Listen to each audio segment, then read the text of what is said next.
Paz do Senhor, igreja. Vocês estão vivos aí? Então tá bom. Deixa eu só ajeitar aqui minha casinha. Primeiro eu queria começar agradecendo ao meu pastor Vitor. Ontem foi nossa consagração e ele está me dando um excelente presente. Já começar no segundo dia, já pregando, olha que beleza.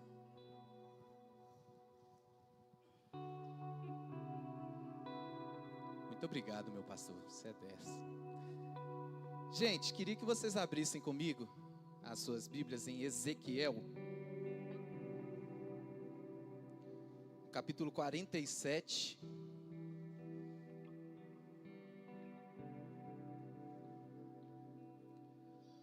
Hoje nós vamos falar sobre águas profundas.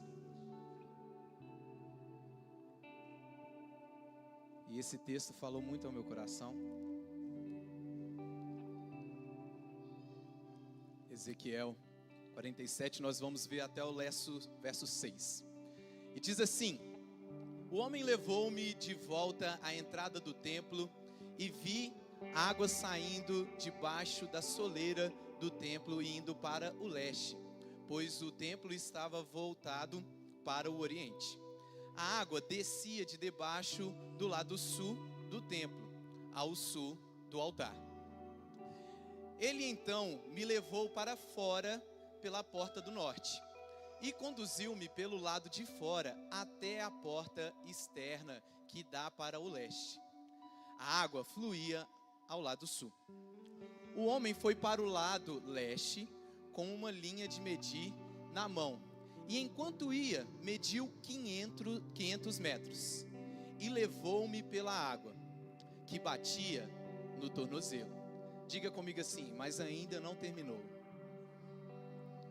Ele mediu mais 500 e levou-me pela água, que chegava agora aos joelhos. Diga comigo: mas ainda não terminou.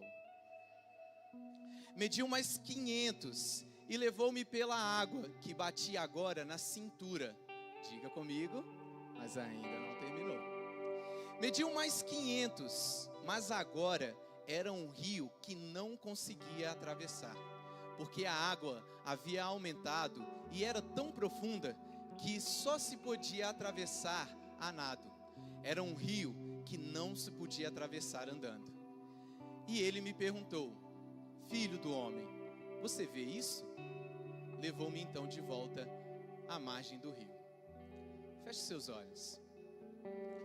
Pai, essa é a tua palavra na qual nós vamos nos debruçar nessa noite. Muito obrigado por falar aos nossos corações. Temos vivido, Senhor, momentos de grandes maravilhas na tua presença a cada culto. O que nós te pedimos nessa noite é que não venha ser diferente, mas que o teu Espírito venha falar aos nossos corações, falar a cada um de nós. Toque em nossas vidas, Senhor. Queremos sair daqui transformados pelo poder do Teu Evangelho, Senhor. Pelo poder que há na Tua Palavra.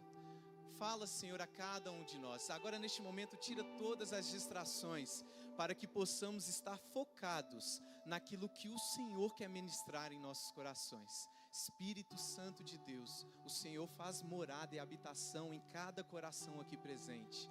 Por isso, fala, Senhor, conosco nessa noite, no nome santo de Jesus. Amém? Gente, quando o pastor Vitor me convidou, Deus vem compartilhando com ele, né, sobre vivermos um ano de intensidade. E eu comecei a questionar a Deus, conversar com Deus. Deus, o que eu posso falar dentro desse sentido? O Senhor já vem falando algumas coisas comigo pessoalmente, e eu queria saber aquilo que o Senhor deseja ministrar ali nessa noite. E aí logo me veio essa passagem das águas que vão se aprofundando. Eu falei, intensidade faz muito sentido. E enquanto eu lia ela, Deus foi ministrando algumas coisas no meu coração que ainda tem a ver com os nossos dias de hoje. Por mais que pareça uma passagem simples, né? Na verdade, isso aqui é uma visão de Ezequiel. O livro de Ezequiel é cheio de visões. E o que ele está fazendo aqui agora é vendo uma visão do templo e o Espírito de Deus caminha com ele até fora do templo para mostrar e fazer este momento com ele de ir medindo a profundidade da onde ele estava. E o que eu queria falar nessa noite, sobre o que Deus tem conversado comigo, é primeiramente sobre o chamado de Deus. Diga comigo assim, o chamado de Deus. Para entender esse chamado de Deus, primeiro vamos contextualizar aqui aonde que Ezequiel está e quem que é esse tal Ezequiel. Ezequiel, ele vivia no reino do sul, que foi de Israel, que foi o último a ser sitiado, o último a ser tomado, levado em cativeiro. E aqui, nessa visão, ele já era escravo, ele já estava ali dentro sendo escravo. Ele foi levado com várias outras autoridades para a Babilônia, que é onde que eles estão nesse momento aqui. E depois de, se eu não me engano, 5 anos que eles foram levados para a Babilônia, Deus aparece nessa visão para ele, através de um evento assim, fantástico. É importante dizer que Ezequiel, ele fazia parte dos sacerdotes. E no dia dessa visão, no ano que ele está tendo essa visão, ele completaria seus 30 anos, que é quando de fato ele começaria a exercer o seu sacerdócio ali no templo. E aí, de repente, ele estava na beira de um lago, segundo o que a Bíblia nos relata, e ele começa a ter uma visão. E nessa visão, ele vê o trono de Deus, sustentado por 4 querubins, com asas abertas, e começa a entender que aquilo ali era o próprio Deus conversando com ele. É importante a gente fazer toda essa contextualização antes da gente chegar de fato nessa parte da visão aonde ele vai se aprofundar, porque quando Ezequiel tem essa visão, a palavra de Deus diz que ele se espanta, que gera espanto nele. Por quê? Porque ele tem uma visão de querubins que eram muito semelhantes àqueles querubins que estavam na Arca da Aliança. E nesse período, Deus, ele estava atrás de uma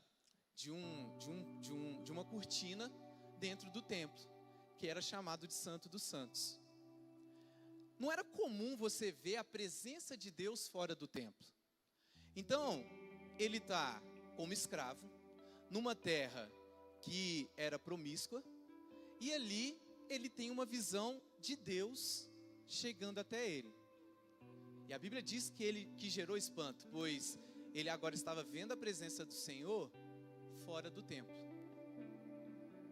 E aqui a gente já começa a dar uma contextualizada dentro daquilo que Deus está querendo fazer nos nossos dias. Perceba, era comum na época dele encontrar a Deus dentro do templo, que era onde ele realmente habitava. E a série de visões que ele vai ter agora, dando fim nessa última visão que nós lemos aqui sobre ele caminhando nas águas, vai começar a relatar coisas que são para o nosso dia de hoje. Pois, a partir da vinda de Cristo, agora Deus ele não habita mais dentro apenas desse Santo dos Santos.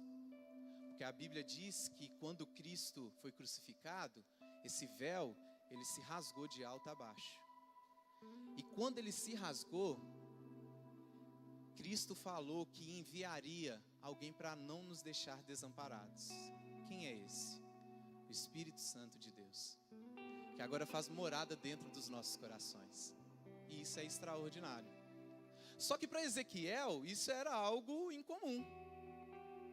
Por quê? Porque ele está vendo a presença de Deus fora do templo.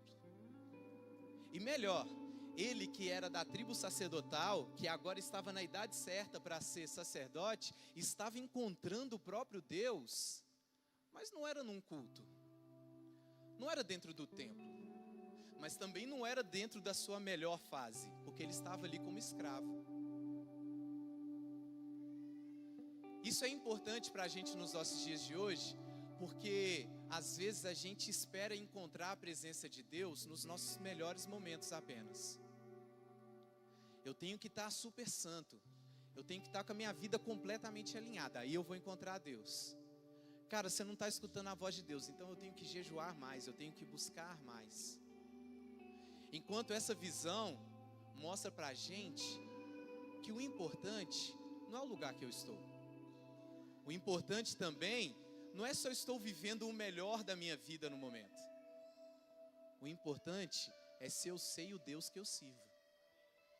E uma vez que eu entendo o Deus que eu sirvo, agora sim eu posso de fato ter um encontro com Ele, que é o que Ezequiel está tendo aqui. Então às vezes a gente pensa que as estrelas precisam estar completamente alinhadas, que as coisas precisam estar completamente no lugar para eu encontrar a Deus.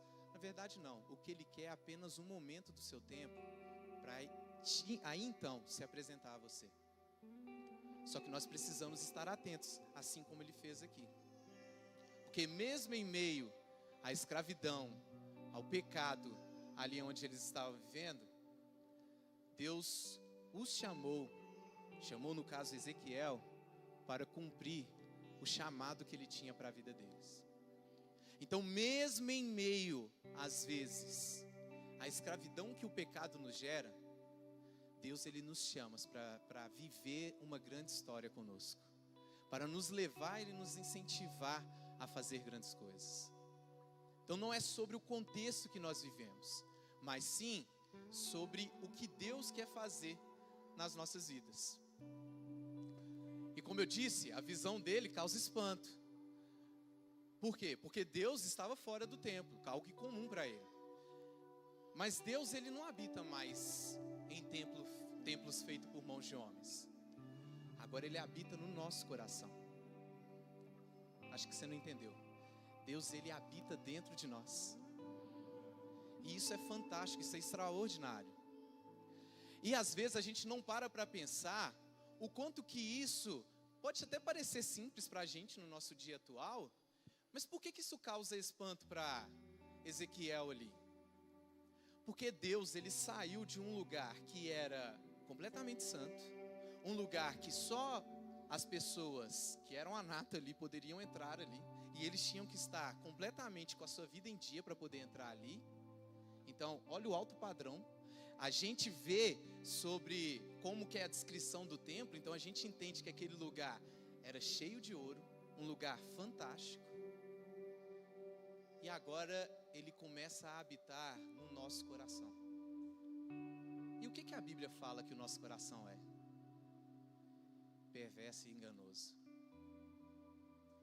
Assim como na visão aqui de Ezequiel, Deus ele está saindo do templo e indo para uma nação que era perversa, que trazia escravidão para o povo escolhido de Deus, e se apresenta a Ezequiel. Para os nossos dias de hoje, Deus ele saiu de trás desse véu, um lugar fantástico, para habitar em templos que não são perfeitos, mas que Ele ama com todo o seu ser. E sabe como que eu sei que Ele ama? Porque Ele foi capaz de entregar o seu único filho para morrer por cada um de nós. Então Deus, Ele não habita em templo, Ele está dentro dos nossos corações.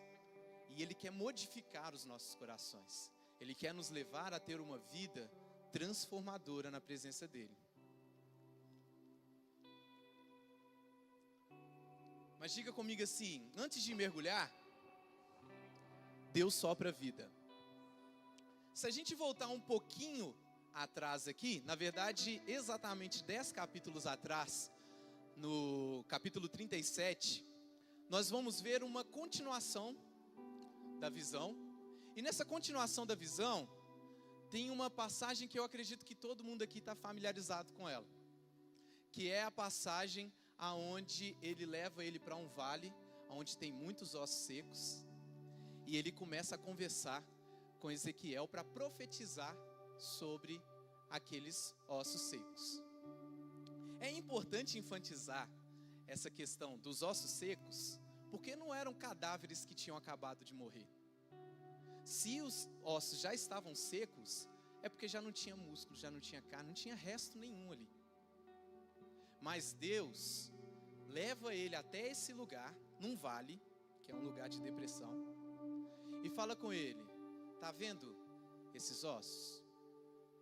Você vai agora abrir a sua boca e vai profetizar, e eles vão voltar à vida. Isso parece um pouco insanidade, mas é exatamente isso que Ezequiel começa a fazer. Ele abre a boca, e aí ele diz isso aqui, ó: venha dos quatro cantos, ó Espírito, e sopre sobre estes mortos, para que vivam. Então olha a cena que está diante de Ezequiel agora. Um vale com um monte de ossos. O Espírito de Deus convida ele a profetizar sobre eles vida. Ele profetiza. De repente o que a Bíblia fala é que ele começa a escutar som de ossos batendo um no outro, que eles estão começando a se juntar. Ele começa a ver os músculos crescendo, ele começa a ver as veias crescendo, isso tudo diante dele. E quando eles já estão de pé, o Espírito Santo fala com ele: agora profetiza vida sobre eles. E aí ele diz isso: vento dos quatro cantos do Espírito de Deus sopre sobre estes mortos, para que vivam. Então perceba, Deus não só está falando com Ezequiel num contexto de escravidão, mas ele também está falando o seguinte: não importa onde você está agora, porque eu vou te usar para formar um grande exército. Às vezes nós estamos vivendo momentos da nossa vida que parecem um vale, né? E um vale que às vezes nem tem osso, porque já deteriorou tudo. E é nesses momentos que a gente tem a tendência a achar que Deus abandonou a gente, de que já não tem mais jeito. Mas esses são lugares maravilhosos para Deus mostrar a majestade dele e a glória dele. E perceba, porque essa cena é muito parecida com a criação do homem. O que Deus faz na criação do homem? Ele forma ele do pó da terra, e a Bíblia diz que ele sopra nas narinas do homem, e aí ele vem a vida. E agora Deus está fazendo isso novamente através dessa visão. E talvez você possa estar pensando assim: ah não, mas isso aí é muito anterior a gente, não tem muito a ver com o que a gente está fazendo. Agora perceba só, nós, segundo a palavra de Deus, éramos dignos de morte, pecadores, até que Cristo veio, nasceu de uma forma miraculosa, através do Espírito de Deus, viveu no nosso meio, trazendo exemplo de como nós deveríamos ser. Depois, ele foi acusado falsamente de crimes que ele não cometeu, morto e pendurado numa cruz, morreu por cada um de nós. Diante da morte, ela não tinha nada para cobrar dele, porque o salário do pecado é a morte. Cristo não tinha pecado. Por mais que ele chegou diante da morte com vários pecados, porque a Bíblia diz que ele levou sobre si todos os nossos pecados, mesmo assim, a morte entendeu que nenhum daqueles pecados foi ele que cometeu. E através disso, agora ele nos deu libertação, porque ele venceu sobre a morte. Então, da mesma forma como Ezequiel, Deus está profetizando ali para a nação de Israel que viria o dia aonde, nesse vale de ossos secos, ou seja, numa multidão de pessoas que já não tinham a vida em si, porque Cristo não estava com elas, porque Deus já não habitava dentro delas, ele sopraria o Espírito de Deus, e esses ossos voltariam à vida. Cristo fala no Novo Testamento: eu vou, mas eu não vou abandonar vocês. Eu vou enviar o quê? O Espírito de Deus, para que agora, dos céus, vocês sejam revestidos de poder para fazer a minha vontade. Quando está falando aqui de ossos secos, pode parecer distante, mas Deus estava falando da gente. Por quê? Porque nós éramos esse exército que estava ali, mas morto, porque sem a presença de Deus nas nossas vidas, não existe vida. Ele é a própria vida por essência. Se estamos distante dele, então nós não conseguimos ter vida. Mas Cristo, e o engraçado é que durante toda o texto de Ezequiel, o ser que está ali conversando com ele, que é o próprio Deus, chama ele o tempo todo de Filho do Homem. Título esse que Jesus se apropria e fala para todos que ele é o Filho do Homem.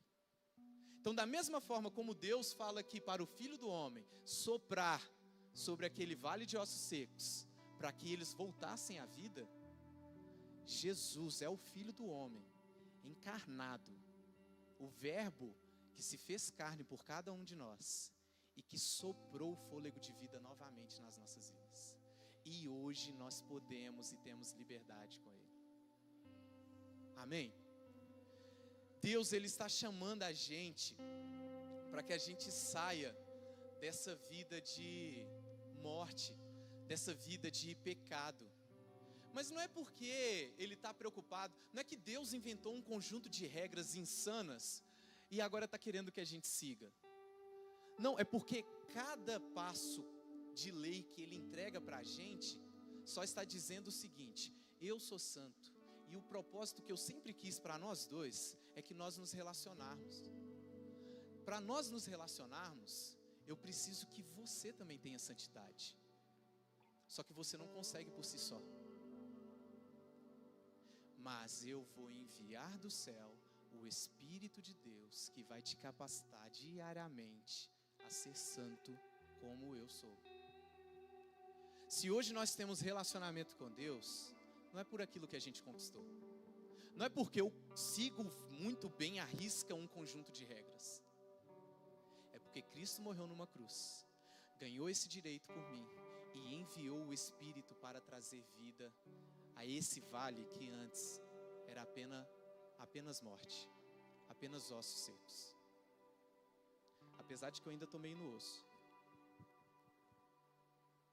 Então, onde não havia vida, agora o sopro de Deus traz vida.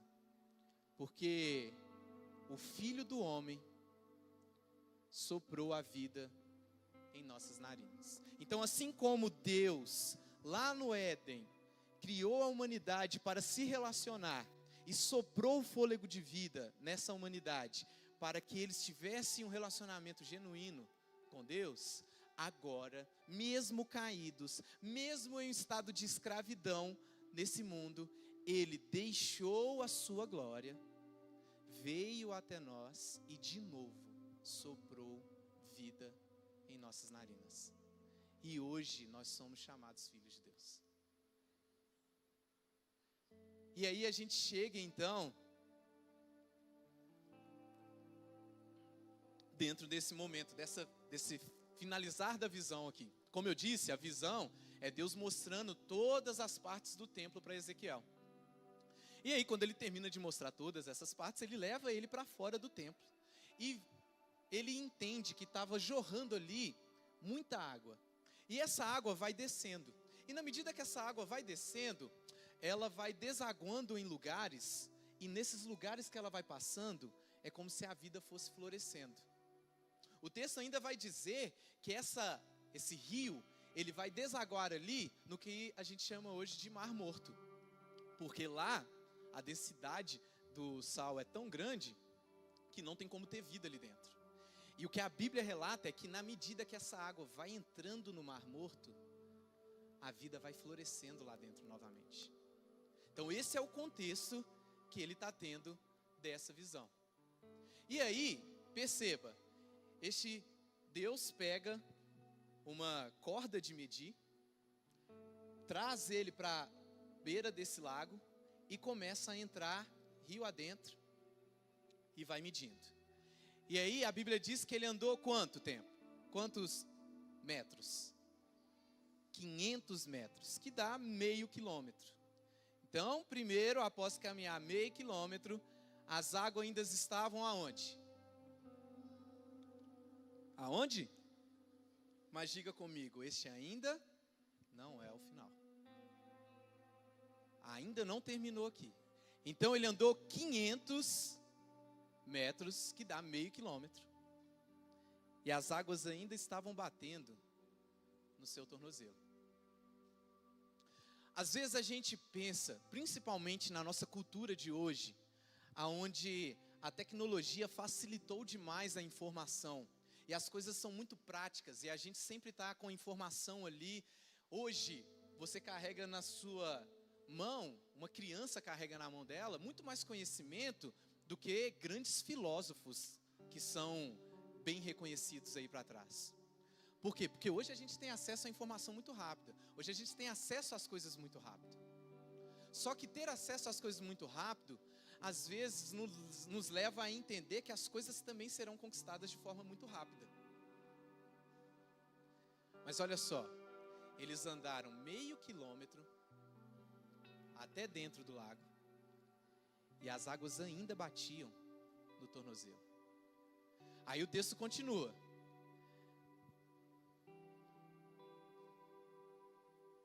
Depois ele continuou, agora ele anda mais 500 metros e as águas estão batendo aonde? Nos joelhos.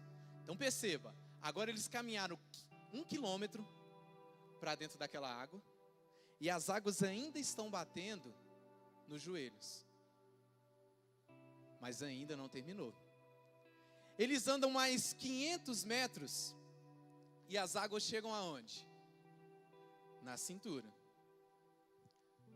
Não sei se mais alguém aqui está adepto aí da corrida.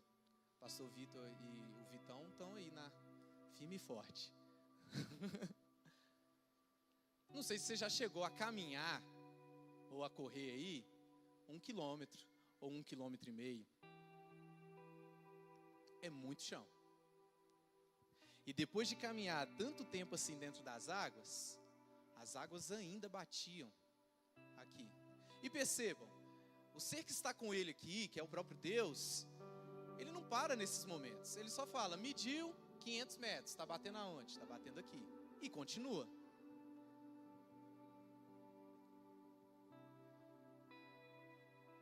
Até que depois de mais 500 metros, ou seja, 2 quilômetros de caminhada para dentro desse rio, ele já não dava mais pé.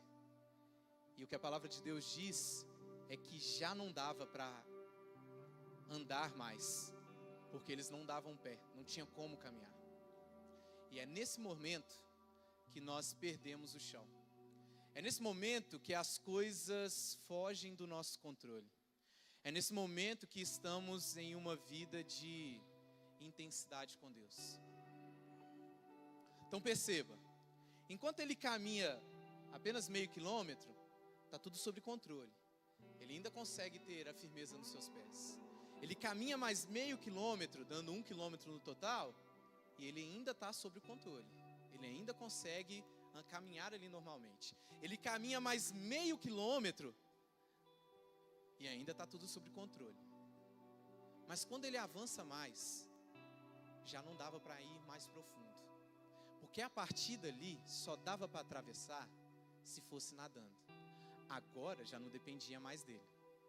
Agora dependia da força das águas e de como que era o preparo dele para poder atravessar aquela água. O que Deus tem compartilhado através da vida do nosso pastor é sobre sermos mais intensos com Deus. Perceba, ele já estava dentro da água desde o começo. Ele já estava na presença de Deus desde o começo da visão. Ele poderia ter caminhado os primeiros 500 metros e parado e falado, os tornozelos para mim está ótimo. Mas ele não parou. Ele poderia ter ido até os joelhos e falado assim, não, aqui já ficou fantástico. Mas ele não parou. Ele foi até a cintura. E depois ele foi até já onde não dava mais para caminhar. Quem escolhe até onde nós vamos nessa profundidade com Deus, somos nós, não é Ele. Quem escolhe se nós vamos mergulhar nessas águas no relacionamento com Deus, somos nós, não é Deus. O que Ele faz é prover a água que não para de correr do trono dele. O que Ele faz é prover o sustento para que a gente continue. Mas entenda, eu sei que parece um pouco desesperador. Eles já estavam 2 quilômetros para dentro da água.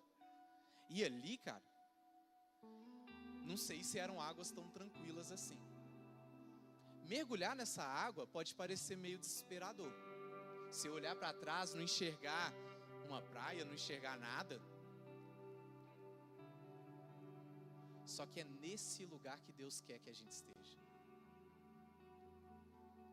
Nós não vamos conseguir viver uma vida de intensidade com Deus se a gente não entender que para chegar nessa intimidade, nós temos que caminhar quilômetros e quilômetros adentro da vontade de Deus. Deus nos chamou para ter uma vida de intensidade na presença dEle, uma vida de profundidade na presença dEle. Só que para isso, eu preciso entender que eu preciso caminhar com Ele dentro desse rio, que é o próprio Cristo. Presta bastante atenção, a Bíblia apresenta essa água viva que jorra do trono de Deus como Cristo que nos salvou. O que essa visão está mostrando para a gente é que na medida que eu caminho em Cristo, mais eu me aprofundo no meu relacionamento com Deus, mais distante eu vou chegando dentro daquilo que Deus está querendo de mim. Só que em todo momento eu posso me contentar com as águas que estão aqui, porque é muito mais confortável as águas batendo no meu tornozelo. É muito mais confortável eu ter águas batendo no meu joelho, porque ali eu tenho todo o controle. Mas quando eu chego a ponto de mergulhar, o controle já não está mais em minhas mãos. E é nessa hora que a gente começa a viver as maravilhas de Deus. Você quer viver grandes coisas na presença de Deus? Mergulhe nas águas que são Cristo. Mergulhe no conhecimento de quem Cristo é. Mergulhe no conhecimento do que Cristo fez por você. Deus, Ele não só soprou de novo a vida nas nossas narinas, como Ele nos convidou a caminhar nessas águas. Só que tem um traço aqui que é muito interessante. Essas águas não estavam dentro do templo. Essas águas estavam fora do templo. Sabe o que eu entendo disso? Deus não me chamou para viver um padrão de santidade, de profundidade dentro dessa casa. Deus me chamou para ir lá para fora e mostrar a profundidade do que é estar em Cristo para todos aqueles que precisam lá fora. Deus chamou a gente, não foi para a gente simplesmente ter o fôlego de vida e agora eu posso fazer todas as coisas e ficar parado aqui dentro. Deus chamou a gente para viver essa intensidade, levando outras pessoas a mergulharem nessas águas com a gente. Você é um agente de Deus para levar outras pessoas a um nível maior de profundidade em Deus. E como você vai fazer isso? Através do seu relacionamento com Deus. Que era o que Ezequiel estava fazendo aqui. Ele tinha um relacionamento com Deus. E o relacionamento dele com Deus levou ele a uma caminhada de profundidade, de intensidade nas coisas que Deus iria fazer. Ele é levantado para exortar o povo de Israel aqui no contexto desse livro. Para que eles entendam que eles precisariam sair da sua idolatria e se voltar para Deus. Talvez não seja a idolatria o problema que você está passando, ou o problema que você precisa superar agora. Mas talvez tenha alguma coisa que você precise largar aqui na beira do lago para começar a caminhar essa caminhada de profundidade com Deus. E o que eu queria era te convidar a ficar de pé.